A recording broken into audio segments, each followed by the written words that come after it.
Ittaan fufaa maqaa abbaa kan ilmaa kan hafuura qulqulluu sadan waaqa tokko ameen. Dhiifama samoonii guyyaan lamaan tokko sababa garagaraatiif hin turre har'a bakkuma dhaabne irraa kaanee itti fufna. Kan dhaabne amaloota ayina xilaa odoo ilaalaa jirrudha. Amaloota ayina xilaa keessaa jennee isa 16ffaa laallet dhaabnee turre ni yaadattu. 16ffaa irratti namoota baay'ee nu jaallatan akka isaan nu jibban taasisuun hojiiwwan yookaan amaloota ayina xilaa nurratti mul'istu keessaa isa kan biraati jennee 16ffaa irratti ilaallee turre. Amma kallattiimaan duubatti hafnee waan jirruuf kallattiimaan amala 17ffaa ilaaluudhaan jalqabna. Amalli ishee 17ffaa ammaa inni dhirsaaf niitii siree akka addaan bahan yookaan immoo siree akka bakka tokko hin rafne taasisuun amaloota zaara ayina xilaan namoota irratti argisiistu keessaa isa kan biraati jechuudha. So zaar budaa ayina xilaa kan jedhamtu keessattuu zaar budaa ayina xilaa kan jedhamtu dhirsaaf niitii gidduu galuudhaan akka isaan walii hin galle akka isaan waliin hin ciisne siree akka addaan baafatan gochuudhaan hanga mana tokko keessa osoo jiraatanuyyuu wal dagatanii ni jiramoo namni hin jiru hanga isaan jedhanitti kan isaan geessistudha zaara ayina xilaan tuni jechuudha. Yookaan ammoo maal gooti abbaan kophaa isaa yoo kan maatii guddisaa jiru ta'e abbaan warraa qofti kan jiru yoo ta'e obboleeyyan gidduutti garaagarummaa uumuudhaan kophaa akka isaan taa'an tokko tokko wajjin akka walii hin galle taasisuudhaan yeroo tokko tokko ammoo waan namni tokko dubbate karaa faallaadhaan akka ilaalu inni biraa karaa faallaadhaan akka ilaalu taasisuudhaan akka isaan walii hin galle gochuu addaan fageenya isaanii kana sirrimatti yookaan immoo kophummaa isaanii kana sirrimatti addaan fageessuun hojii ayina xilaa ta'ee argama jechuudha. Haadha soo taate kan akkanuma maatii bulchitu akkuma kana namni tokko waa dubbate namni tokko keessaa yoo waa dubbate maal waan ta'eef inni akkamitti akkana dubbata isheen maal waan taateef kunoo dadhabbina namaa kaasuudhaan akkamittiin akkatti natti dubbata anatti akkamitti akkana dubbata jennee wanuma xiqqoo ishii bal'isnee akka ilaaltu gochuudhaan garaagarummaa iddoo keenya jiru bal'isuu fi kophummaa keenya akka sirriitti jaallannu taasisuun amaloota hafuura kanaa keessaa kan beekamudha. Amma dhirsaaf niitii yoo jennu kaayi hanga qabachuun akka ormaatti akka hanga wal ilaalanitti geessisuun amala ishiiti jenneerra. Hanga akka ormaatitti wal ilaalan jechuun waliin jiraatanii garuu akka waan waliin hin jiraannetti ilaalchisuun amala ishii keessaa tokko ta'ee hanga kana erga dhiifdee booda hanga isaan addaan bahanitti karaa saaquu karaa isaan ittiin addaan bahan san bal'isuu oduma waliin jiranuu namni yoo fakkeenyaaf amma odoo jarri lama waliin jiranuu namni biraa yoo dhufe inni hin jiru min jira seetaniiti hin jiru bariin isheen hin jirti seetaniiti isheen bari hin jirtu akka jedhan taasisuu adduman jiraadhaam oduma inni jiru yookaan oduma ishiin jirtu adduman jiraadhaam jedhanii akka dubbatan isaan taasisuu fi jechoota kana fakkaataniin garaa wal hammeessuu argitanii jechoota kana fakkaataniin garaa wal hammeessuu fi karaa kanaan hirriiba hamaa akka isaan rafan namni wal dhabee silaaftuu hirriiba gaarii rafu miti hirriiba hamaa akka isaan rafan taasisu argitanii hirriiba nageenya hin qabne siree nageenya hin qabne irraa akka ciisan taasisu yoo maciisanuu immoo yeroo kana immoo ilaalaa qaama yeroo kana maatii ijoollee yoo qabaatan ijoolleen iddoo kanatti ijoolleen akka rakkattu akka miidhamtu jarri lamaanuu ijoollee qofaa miti immoo jarri lamaanuu iyyuu immoo akka miidhaman gochuu kana ammoo jara lamaan biratti qofa hin dhaabdu firaa fi aantee bira geessisuudhaan laalame firaa fi aantee bira akka ga'u taasisuudhaan kana booda falli hin jiru. Falli jiru kana qofaa. Kana caalaa homaa gochuu hin danda'u akka jennu nu taasisuudhaan yeroo baay'ee akka gara gargar ba'uutitti deeman taasisuun hojii zaaraa inaxilaa ta'a jechuudha. Keessattuu zaaraa inaxilaan tuni dhiirarraa kaatee yoo dubartiirra kan qubattu taate dhiirarraa kaatee maaliif zaaraa inaxilaa jechuun kan waliin dhalate isiniin jedheera. Kan waliin dhalate kuni yoo dhiirarraa ka'e yookaan dhiirsarraa ka'e kan niitirra qubatu ta'e maal godhaa? Isheen akka of nyaattu sirriitti hubadha. Isheen akka of nyaattu niitummaan ishee hafee akka diinummaatti akka ishee ilaalu. Niitummaan hafee akka diinummaatti akka ishee ilaalu. Osoo si hin dursin dursi sagalee jedhu fiduudhaan sammuu keenya keessatti uumuudhaan yookaan hiiki yookaan dhahi rukuti yookaan immoo ittuuyyuu abaasee ajjeesi kan jettu dhirsaaf niitiin akka isaan wal ajjeesan kan taasistu baay'ee hafuura tana jechuudha laala. Keessattuu zaar budaa inaxilaa taanaan yoomillee taanaan nageenya hin kennituuf. Yoomillee taanaan akka nageenyaan jiraatan gochuu hin barbaaddu. Kana jechuudhaan zaar budaa inaxilaan akkuma isiniin jedhe hojii hamaa fi hojii guddaa hojjetti. Akkuma beektan kitaaba qulqulluu keenya irratti kitaaba fakkeenyaa boqonnaa 19 lakkoofsa 13 fi 14 irratti akkana jedha. Niitii xabanyaan yookaan immoo nyakkistuun akka mana immisuutii jedha kitaabni qulqulluun. Niitii xabanyaan yookaan nyakkistuun akka mana immisuuti. Manni immisuu keessattuu ganna makaraadhaan beektan. Niitiin nyakkistus akkasuma. Niitiin qalbii qabdu garuu jedha lakkoofsa 14 irratti. Kitaaba fakkeenyaa boqonnaa 19 lakkoofsa 14 irratti niitiin qalbii qabdu garuu Waaqayyorraa namaaf kennamti jedhee nuuf jedha. Nutti hima kitaabni qulqulluun nu barsiisa jechuudha. Kanaaf warroonni dhiiratis hanga danda'ameen dhiirsa gaarii, abbaa manaa gaarii, abbaa gaarii, obboleessa gaarii ta'uudhaaf obboleeyyan teenya dubartootaas yookaan immoo haadha manaa obboleettii haadha gaarii ta'uudhaaf karaa waaqayyootiin of qopheessuun baay'ee barbaachisa jechuudha. Kanaaf karaa kanaan jiraachuun karaa kanaan bultii isaanii gaggeeffachuun iddoo isaan irraa eegamu akkuma isiniin jedhe maal godhu keessattuu akka ishiin baay'ee nyakkistu dubartiin kan nyakkistu taanaan baay'ee rakkisaadha. Baay'ee rakkisaadha. Akka ishiin nyakkistu taasisuudhaan afaan balleessuudhaan afaan gaarii akka ishiin hin deebisne arraba ishiitirra taa'uudhaan waan ofii barbaadde kanaan dura karoora keenya maraayyuu gara ofiitti jijjiiratti jennee dubbanneeti miti. Waan ofii barbaadde san akka ishiin dubbattu taasisuudhaan arraba ishiitirra teessee taasisuudhaan akka walii hin galle gochuun amala inaxilaa zaara inaxilaa keessaa isa baratameedha jechuudha. Karaa kanaani akka nama manaa baatee hubadha akka manaa baatee gara maatii ishii deemtu. Manaa baatee gara mataa ishee akka deemtu gochuu. Keessattuu wantoota kana keessatti immoo hafuuronni baay'ee tokko hirmaannaa guddaa godhanii shaanqoo kanaan dura isinitti meeraa taayyee karaamaa kan jedhamu hin jira. Keessattuu shaanqoo fi taayyee karaamaa kan jedhaman kun dubartoota irra buluudhaan yeroo baay'ee ofii isaanii akka maalitti of ilaalu akka dhiirsaatti of ilaalu. Akka dhiirsaa akka abbaa manaatitti of ilaalu jechuudha. Kanaaf dubartittiin sun dhiirsaa wajjin akka walii galtuun fedhan kalaala. Maaliif anatu dhiirsa jedhee waan herreeguuf akka dhiirsaatti dhirsa wajjin akka ishee walii galtu hin barbaadu jechuudha. Isheen yookaan immoo niitiin akka hirriiba baddu. Hirriiba baduu jechuun beektan jedhee yaada. Hirriiba baduu jechuun maal jechuudha? Akka ishiin kurruuftu sagalee hamaa akka baastu gaafa kurruuftu immoo takka siree irratti of darbinaan ganamuma of agarti bakka. Akka ishiin akkana taatu gochuudhaan laala. Namoonni baay'een kan itti rakkataniiru baay'isoo akka amma salphaatti amma haasofnu kanaa miti. Takkaa kufnaan ganamuma akka ishiin of agartu. Karaa biraatiin inni immoo akka isheetti aaru, akka isheetti dallanu, wanni ishiin gootu marti akka isa aarsu gochuudhaan wal ifachiisuu argitanii wal ifachiisuu akka isaan wal ifatan gochuun hojii zaara inaxilaa keessaa isa biraati kalaalaa.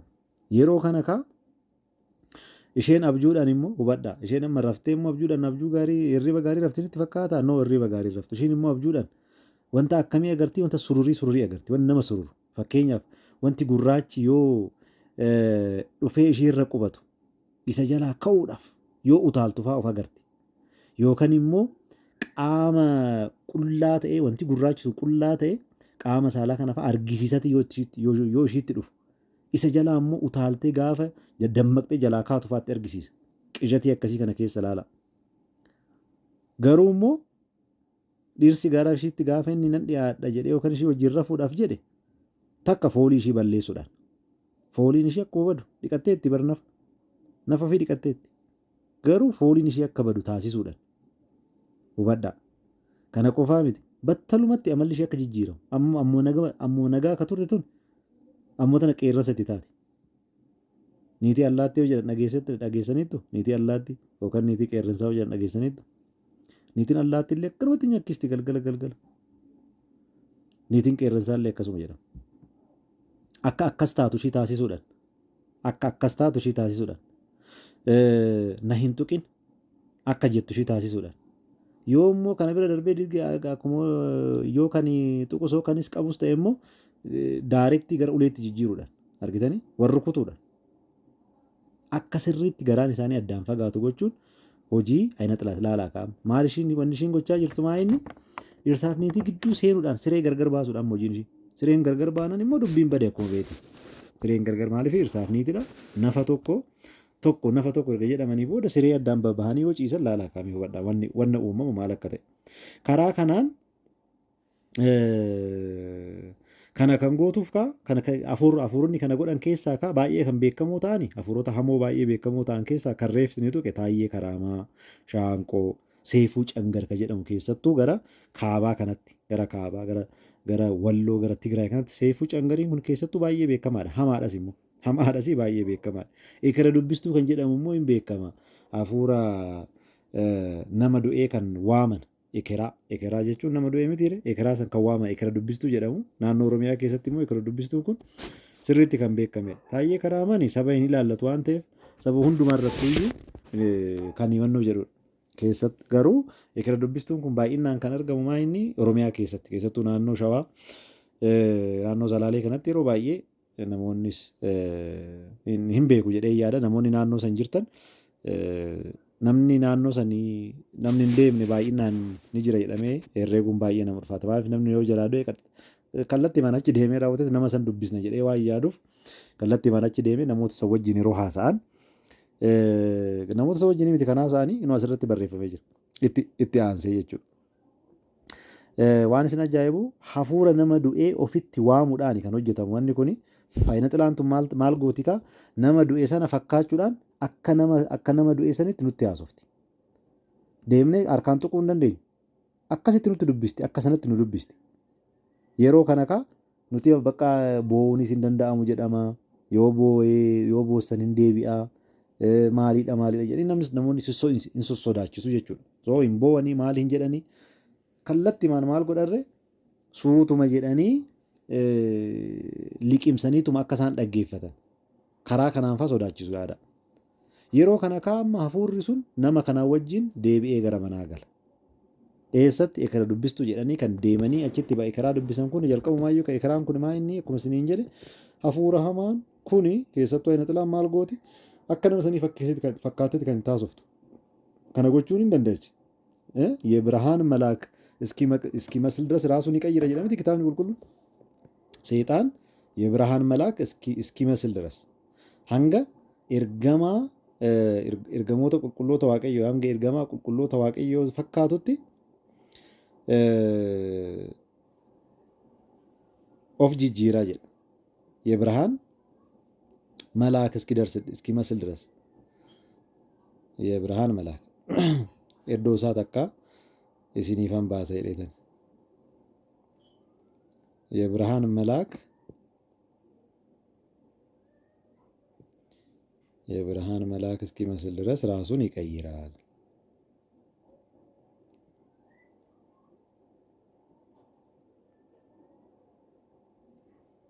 ራሱን ይቀይራል መልአክ የብርሃን መልአክ እስኪደርስ ድረስ ራሱን ይቀይራል ጀለ ቆሮንቶስ ለመፋ በቆና 11 ለኮፍሰ 14 ረቲ ይህ ድንቅ አይደለም ጀለ ኩኒ ድንቅ ሚቲ ሰይጣን ራሱ ሰይጣን መታ ሰዓትን የብርሃንን መልአክ እንዲመስል ራሱን ይቀይራል። ቆሮንቶስ ለመፋ boqonnaa 11 lakkoofsa 14 Qorontos lammaffaa boqonnaa 11 lakkoofsa 14 irratti jechuudha. Kanaaf akkasitti of jijjiiree raawwatee kan itti mul'atu hubadhaa ilaalaa asirratti. Sirriitti wanni asirratti addaan baafachuu qabnu keessaa tokko kan hanga ergamaa ifaa fakkaatutti kan of jijjiiru yoo ta'e kana gochuun isa rakkisu jechuudha. Kana gochuun gonkumaayyuu isa rakkisu. Kallatti maal ta'eet itti mul'ata? Namootuma san namoota isaan jalaa du'an san fakkaateet itti mul'ata. Saniin booda namoonni kun nahanii rifatanii waan inni jedhu san dhaggeeffatu. Keessattuu namaaf nama walitti buusuudhaan eebaluutu akkana godhe, eebaluutu waan akkasii godhe, eebaluutu waan akkanaa hojjete jechuudhaaf yookaan immoo shakkii nama keessa naquudhaan namoonni akka shakkiidhaan jiraatan gochuudhaan karaa kanaan eekara dubbistuun kun nama wajjin gara manaa erga galee booda immoo maatii keessatti hojii akkanaa hojjeta jechuudha. Kuni 17ffaa irratti kan tuqame. Amala ishii 18ffaa maa inni foolii namaa jijjiiru. Kun immoo baay'ee tokko ulfaata baay'ee namoota akkasii isin qunnamee ta'uu danda'a. Namoonni fooliin isaanii jijjiirame guyyaa hundumaayyuu bakka fooliin isaanii kan dhahu baay'ee tokko rakkisaadha. Namni tokko dhagna isaa yookaan qaama isaa odoo hin dhiqatin hafee fooliin inni dhahu ni jira. Fooliin kun garuu foolii addaati. Foolii baay'ee adda ta'ee fi foolii baay'ee hamaa jibbisiisaa ta'e. Foolii akkasii akka dhahu gochuu. Karaa kanaan namoota garaagaraa gidduutti akka saalfannu, akka mataa gadi qabannu, akka mooraaliin nu cabu gochuu. Foolii keenya qofaa miti baay'isuu. Foolii keenya qofa odoon ta'in foolii mana jireenyaa keenyallee jijjiiruudhaan ollaan akka gara keenyaa hin dhufne taasisuu argitanii.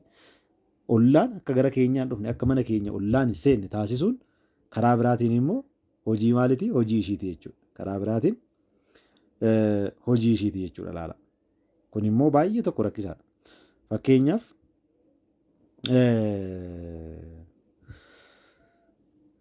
asirratti wanni ishiin gootu keessaa tokko nuuf garuu fooliin kuni noormaalii homaa takka nutti hin dhaga'amu. Homaa ta'ee nutti hin beekamu nuuf. Nama alaa dhufu santu beeka foolii kana. Keessattuu keessummaan yoo gara manaa galu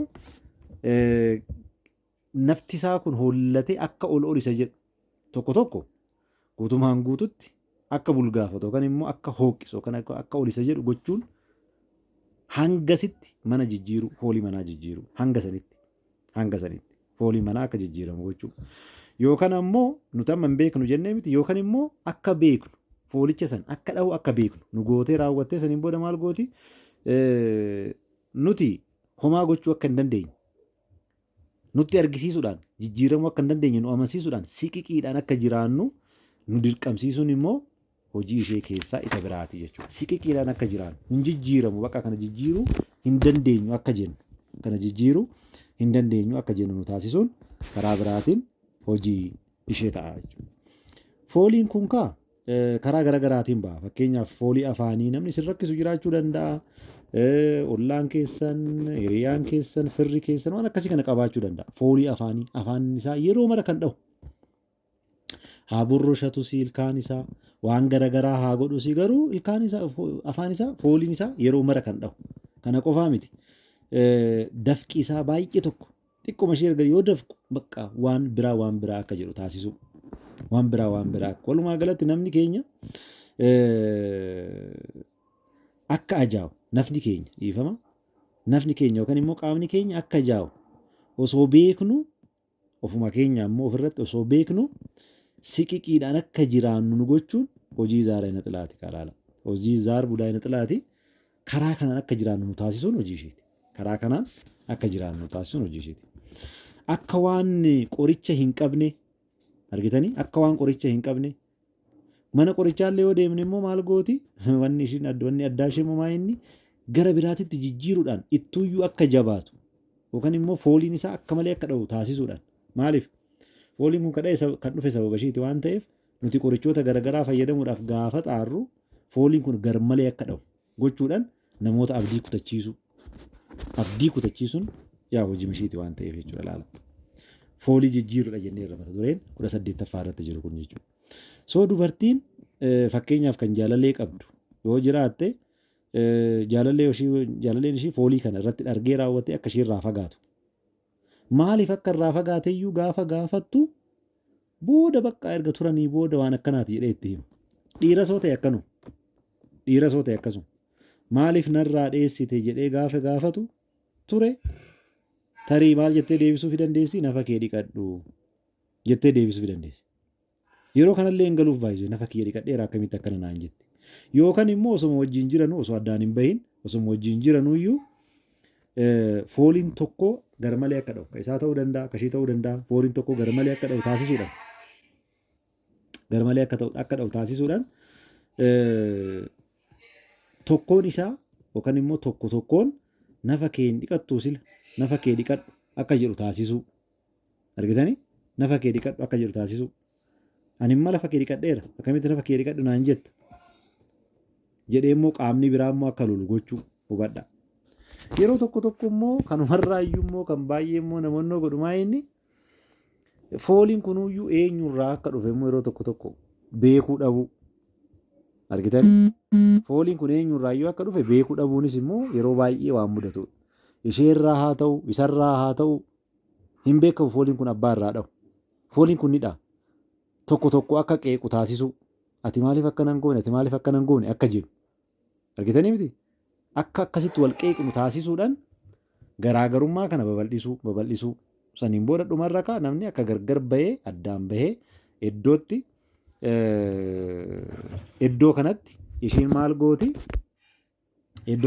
maal gooti garaagarummaa kana bal'isuudhaan akka isaan gargar bahan yaa'u seexanni amalli ishiin beekani naannee namoonni akka gargar bahan waan ta'eef faayidaan ishiin argattu nama gargar baasuu fi namni addatti akka argattee immoo itti taphachuudhaaf akka itti toluuf jechuudha. Kana qofaa miti Waaqayyo abbaan keenyas immoo akkuma beektani baay'eema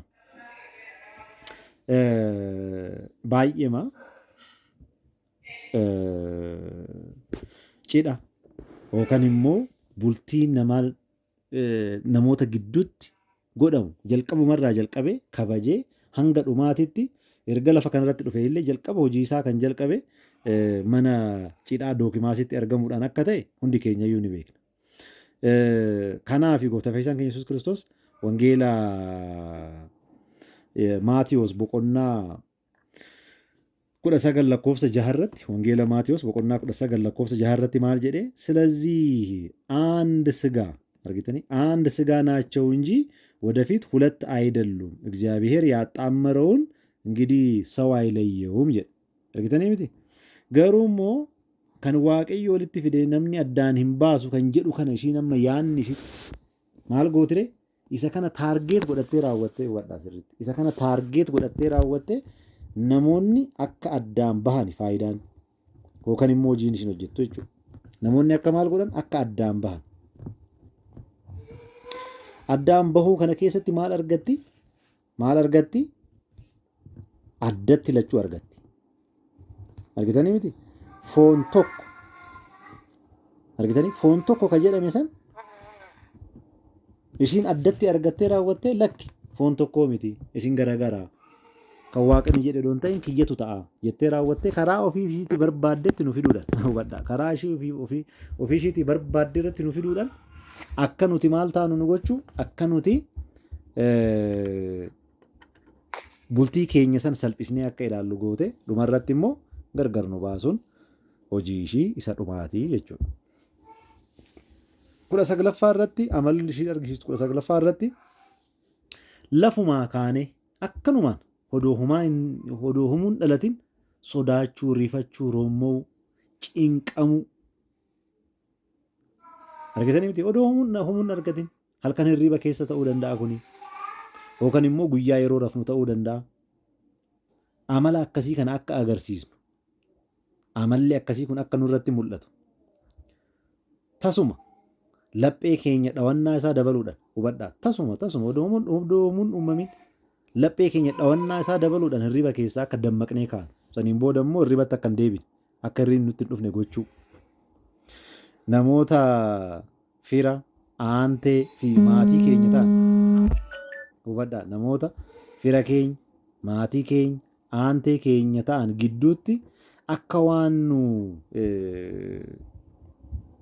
waan nu cinqeetu cinqamaa jirru itti fakkeessitee argisiisuudhaan yookaan immoo akka isaan dhiphatan taasisuu dhiphisiisu akka isaan maaliif nuti amma gaafa akkanatti gaafa sodaannu gaafa rifannu gaafa cinqabnee hirriba keessaa utaallee kaanu maatiin keenya gaafa kana argu hin cinqaban wajjin. Firri keenya aanteen keenya wajjin hin cinqaban. So akkasitti akka nu wajjin cinqaban taasisuun akkasitti argisiisuun amala ishiiti jechuudha. Amala ishiiti jechuudha. Karaa biraatiin immoo akkanumaan lafaa kaanee kan amma jechaa jirru kun akkanumaan lafaa kaanee akka sodaannu akka rifannu akka roommaanu akka cinqabnu hirriba keessaa utaallee akka kaanu nu gochuun kuni kana gochuun ishiidhaaf maaliif ishii fayyada? Nuti furmaata barbaachuu akka deemnu argitanii miti? Furmaata barbaachuu akka deemnu. Furmaata yeroo barbaannu immoo eessa akka barbaannu nu taasisti? Ajaa'ibuma yeroo baay'ee ogeessa xiinsammuu biraa akka deemnu, ogeessa xiinsammuu immoo yoo ta'uu didee saayikaatiristii biraa akka deemnu, kana bira immoo nu dabarsuudhaan akkanumatti yaa'ii laqqaa isaan homaa naan godhan bakka jennee immoo garam akka deemnu. Kana bira darbuudhaan xonqaayii bira daftaraa bira xonqaayii yookaan raagduu yookaan immoo daftaraa biraa fi kan kana fakkaatan bira akka deemnu taasisu. Maaliif ishii fayyadaree kun laalaa? Karaa ofiitti nu fudhachaa jirti waan ta'eef wantoota akkasii kana akka hojjennu nu taasisu. Keessattuu namoonni armaaloonii kun fakkeenyaaf amma raagduu yoo ta'e warra moora ilaalan ta'uu danda'a. Warra sinii garagarchanii atalaa ilaalan atanaa silii garagarchanii ta'u atalaa san ilaalan ta'uu danda'a. Warra ganaa yookaan immoo barruu keenya ilaalan ta'uu danda'anii. Argitanii namoota akkasii kana bira akka deemu. Dabtaraa yoo ta'e immoo warra baala kutu. Warra hidda ciru. Hidda ciree baala kute kan immoo maal hojjetu? Mora kan hojjetu. Moroo kan namni seexanaan hojjetu jalqabumaayyuu ni mora waan ta'eef mora kan hojjetu akka ilaalu. Isaan bira akka deemu nu taasisu. Karaa biraatiin immoo baay'ee immoo kan nama ajaa'ibsiisu maal isinitti fakkaate? Namni baay'ee waan barataniif salphaa isinitti fakkaachuu danda'a. Buna danfisiisu. Buna danfisiisu waan salphaa isinitti fakkaata. No waan salphaa miti baay'isoo. Fakkeenyummaa mataa isaa qaba tarii yeroo biraa ilaaluu dandeenya. Buna danfisiisu akka hafuura hamaa kanaaf haala mijeessu. Argitanii? Buna danfisiisuun haala hafuura hamaa kanaaf akka haala mijeessu. Fakkeenya buna erga danfisnee booda karaamaa warra keetii kadhadhu. Karaamaa warra keetii kanatu sitti dheekkamee buna danfisiitii callee warra keetii kan gatte yoo jiraate kaasii laalaa hubadha. Callee warra keetii kan gatte yoo jiraate maal godhi? Kaasii jechuudhaan umrii keenya guutuu karaa kanaan yookaan haala kanaan akka jiraannu nu taasisuun hojii zaar budaayina xilaati. Zaar budaayina xilaan yoomillee taanan akka boqonnaa argannu barbaaddu waan ta'eef. Kanaaf rakkoon keenya kan duraa osoo ishiin hafiin rakkoo lammataa immoo nu dabaluudhaaf maal gooti? Akka warra kana bira deemnu nu taasisti ilaala. Saniin booda hoo gara kana akka deemnu kan nu taasisu zaara xilaadha isiniin jedheera. Zaara xilaadha isiniin jedheera. Kanaaf fakkeenyaaf amma akkuma reebsiniin jedhe daftaraa bira gaafa deemnu furmaanni jiru jedhamee too kan maa'inni digimtiiwwan wayii barreeffama wayii kan waan faayidaa hin qabne maqaafaa akkasumaan irra deddeebi'ame kan immoo gabaa jedhaan barreeffame waan akkasii kana fa'aa fuudhanii maal godhu barreessanii mormatti daa'imoota mormatti akka keenyu ofii keenyaaf illee yookaan bakka wayiitti akka qabannu waan akkasiisanii kan nuuf kennan. Garuu morma keenyarra kan ta'uu qabu silaa maal ture akkuma beekamu fannoo gooftaa fi fayyisaa keenya Yesuus Kiristoos ka geetaa'ee ka Yesuus Kiristoos masqal baqar jedhe qulqulluu Phaawulos. Leelaa ትምክህት ከኔ ይራቅ jedhe argitanii leelaa ትምክህት garuu immoo nu maal goona deemnee raawwanneet isa ofitti finnee rakkoo mana keenyatti finnaa jechuudha laala.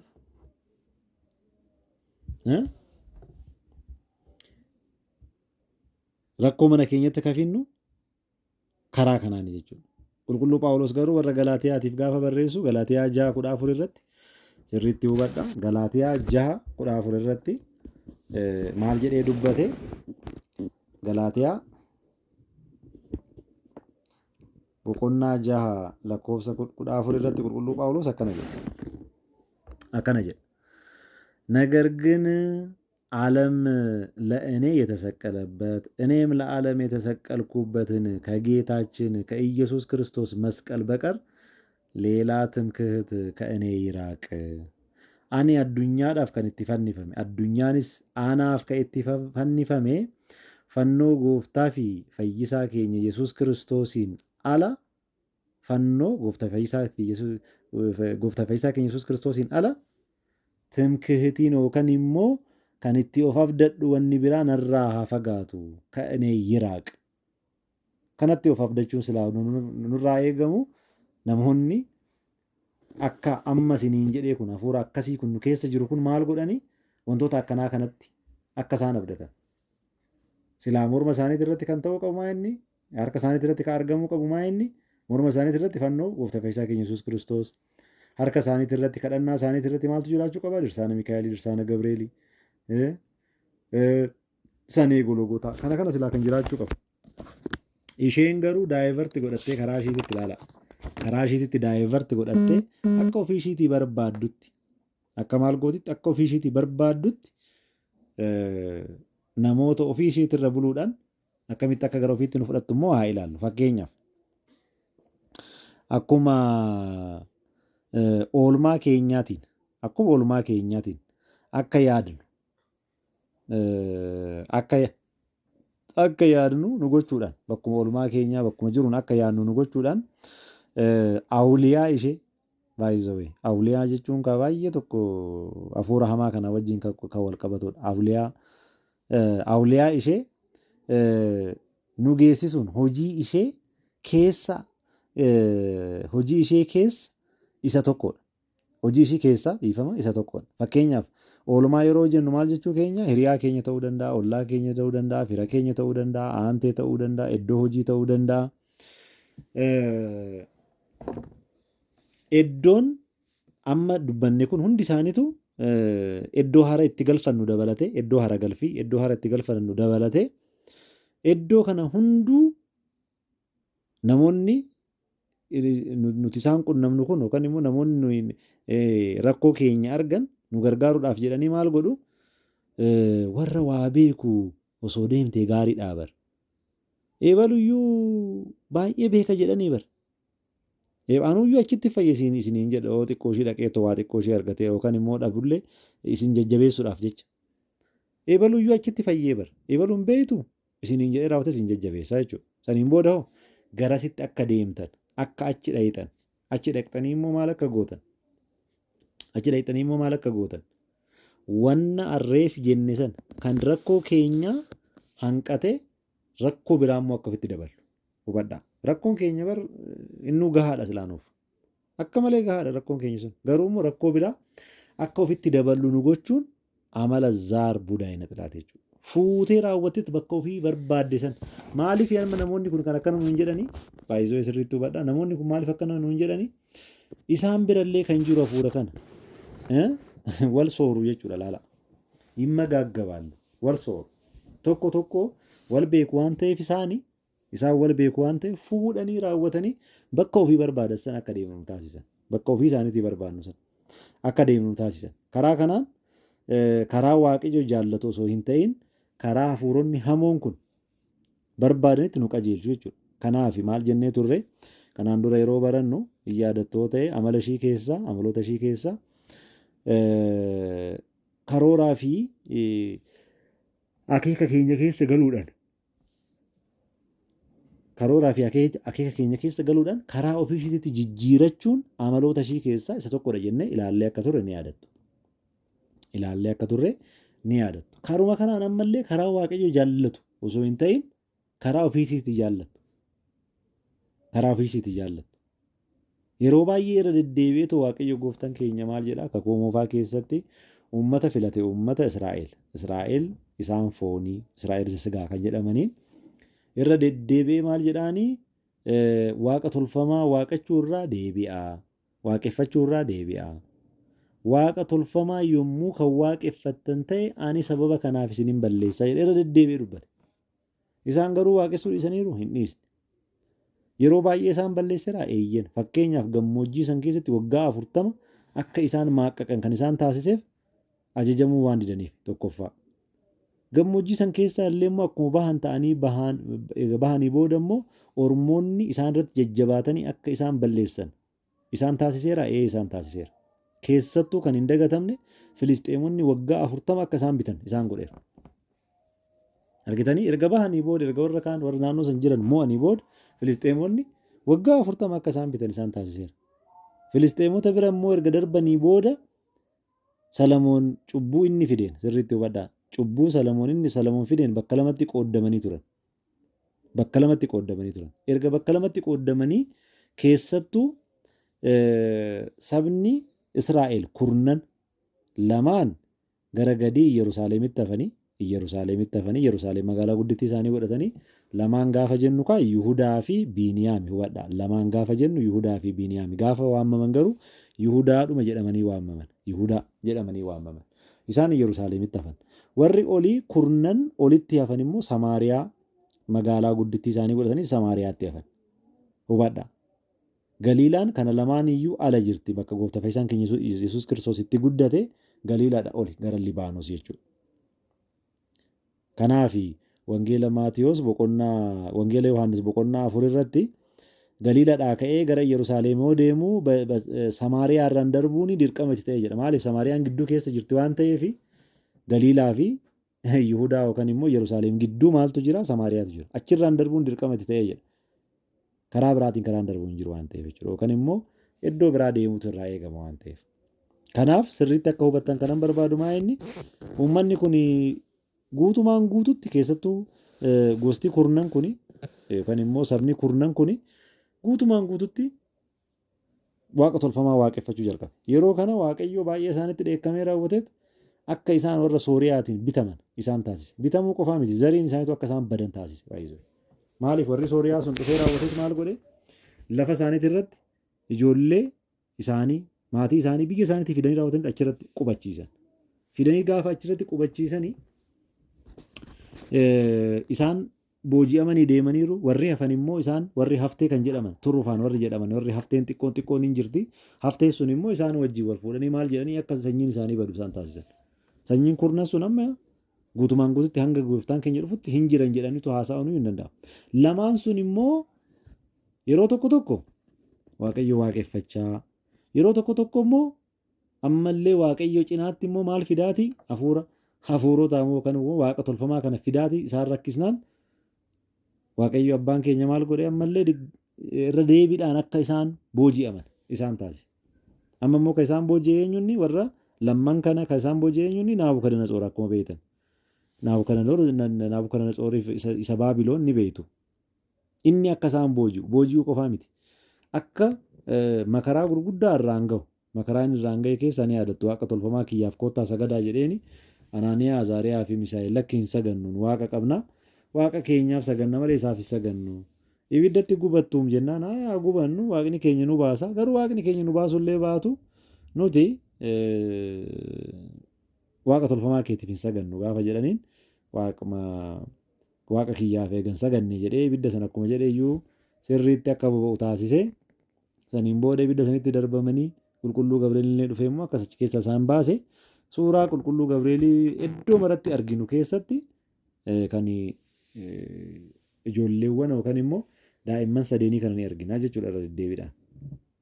Garuu Waaqayyo ammallee achitti illee maal isaan godhaa ture isaan gargaaraa ture. Maaliif nabiyyoota kana qulqulloota kana isaan wajjin akka deeman godhe achitti illee isaan hin ganne isaan gargaaraa ture jechuudha.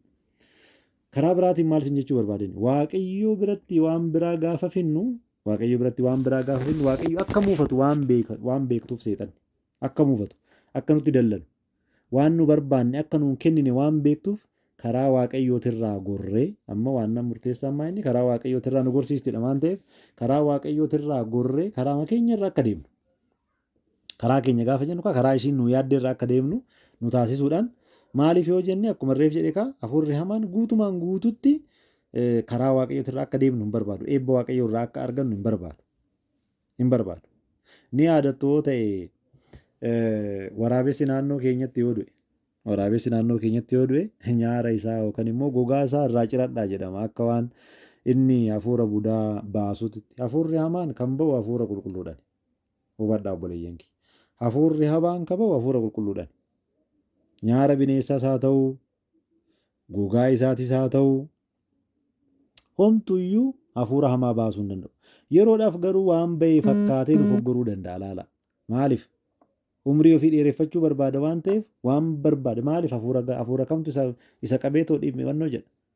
Yeroo baay'ee argitanii too ta'e budaan safara keessa eenyutu si nyaate yoo jedhanii too gaafatan taaddaluudha, abbabuudha, haadha eebaluuti jedhee dubbata. Haati eebaluu bar nyaachaa hin jirtu jalqabumaayyuu irra taa'ee kan nyaatu isadha. Irra taa'ee kan nyaatu isadha. Anan jedhu haadha abbabachiin na nyaate jedha. Yookaan baqqaluutu na nyaate jedha. Argitanii? Yookaan magartuudhaa jedha. Maaliif kana jedha? Nama nyaatame sanii fi magartuu walitti naquudha yaadni isaa. Akkamitti akkana na gootettee raawwatteet magartuun deemtee raawwattee haati kan nyaatamte sun deemtee magartuu wajjin wal lolte jechuudha. Ollummaa balleessuu, firummaa balleessuu dubbanneerra kanaan dura diinummaa keessatti naquudhaan namoota wajjin walitti naquu jennee sirriitti haasofneerra. Amma duubatti hin deebi'u. Wangeela Maatiyoos boqonnaa 10 hubadhaame. Wangeela Maatiyoos boqonnaa 10 lakkoofsa 8 irratti jechi akkana jedhu tokko barreeffamee jira. Wangeela Maatiyoos boqonnaa 10 kana kaa'i qulqulloota duuka buutota isaa erga filatee booda kurnan maqaa isaanii erga dha'ee booda wanna hojjechuu qabanitti hima. Akkana godhaa jedheeti 8ffaa irra gaafa ga'u akkana jedha laala. Diwwoochin fawwisu isaanii diwwii garagaraatiin qabamanii fayyisaa muutaaninnim aasnessu warroota du'anis kaasaa lamxaamochiንም aansu kan lamxii garagaraa qabanillee irraa qulqulleessaa agaanintንም aawuxu jedhaan. Hafuurota hamoollee baasaa. Hafuurri hamaan kan ba'u maqaa Kiristoosiin hafuura qulqulluudhaani malee yookaan immoo maqaan Waaqayyoo kan irra jiru yookaan immoo hafuurri Waaqayyoo kan irra jiru maqaan gooftaa fayyisaa keenya Yesuus Kiristoos warroonni isatti amanan humni isaa kan irra jiru qulqullootani malee hafuurri hamaan gogaa bineensaatiin yookaan gogaa waraabessaatiin ba'uu miti hin yaaduyyu. Ba'uu miti hin yaaduyyu. Indoom isinitti kolfain isin foggoraati jechuudha. Innaa maal jedhamee barreeffame? Hafuurota hamoollee baasaa bakantuu taqabbalaachuu bakantuu sutu. Bilisummaan argattan waan ta'eef bilisumaan waan bilisumaan argattan san bilisumaan immoo kennaa jedheetoo gaafa isaan ajajuu ni argina jechuudha. Gaafa isaan ajaju immoo ni argina jechuudha. Kanaa biraatiin immoo wangeela Maarqos ni yaadattu yeroo baay'ee irra deddeebi'ee ka'a waan ta'eef wangeela Maarqos boqonnaa 16 lakkoofsa 17 irratti akkana jedhamee barreeffameera. lakkoofsa 17 irratti akkana jedhamee barreeffameera. ያመኑትን እነዚህ ምልክቶች ይከተሏቸዋል ወሮታ አመነኒ ድንቂወን ወከንሞ ምልክቲወን ኩኒኒ ኢሳን ዱካ ቡኡ jedheetoo gaafatti dubbatu arga. Milikitiin kun maayinni yookaan immoo agarsiistuun kun maayin basimee agaanantin yaawwaxaallu jedhe asirratti naa qabaa sirriitti. Maqaa kootiin maal baasu jedhe hafuurota hamoo baasu jedhe. Hafuuronni hamoon kan ba'u maaliin jennee irraa reefu maqaa Yesuusiin. Maqaa gooftaa fi fayyisaa keenya Yesuus Kiristoosiin. Argitanii maqaa isaatiin kan ba'u yookaan immoo kan maqaa isaa irra jiruun kan ba'u. Maqaan isaa kan irra jiru eenyuuni qulqulloota isaati. Maqaan isaa kan irra jiru eenyuuni duuka buutota isaati. Maqaan isaa kan irra jiru eenyuuni ani akkan Kiristoosiin fakkaadhe isin immoo na fakkaadhaa jedhamne kan nuuf himame. Argitanii kan nuuf himame karaa kanarra yoo kan deemnu ta'e maqaa Kiristoos qabna. Maqaa Kiristoos qabna jechuun immoo maqaa isaatiin hunduma waan hunda hojjechuu dandeenya jechuudha. Maqaa isaatiin waa hunda hojjechuu dandeenya jechuudha. Kanaaf basmee jedhe maqaa kootiin maal godhaa jedhe hafuurota hamoo baasa agaanantin yaawwaxaallu. Argitanii miti?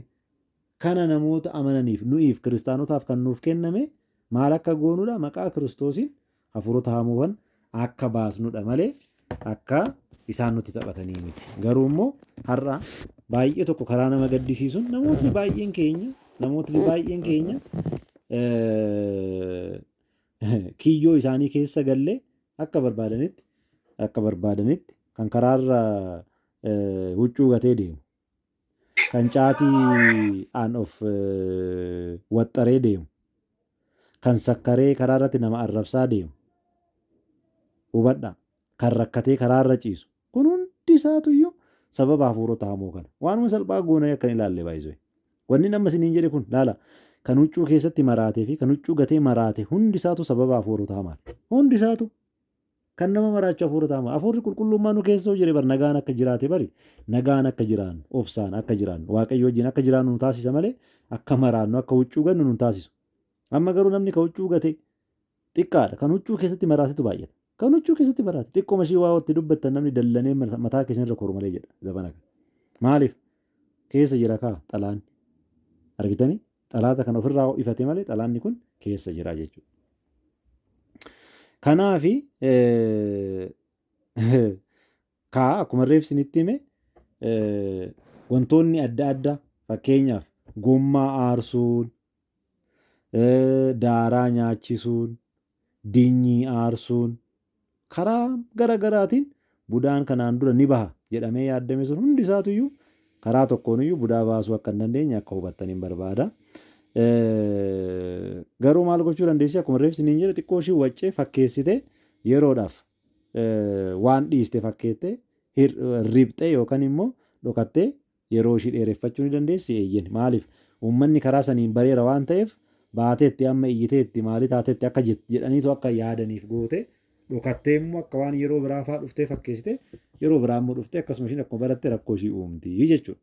Kuni amaloota ishii 19 irratti ibsamedha.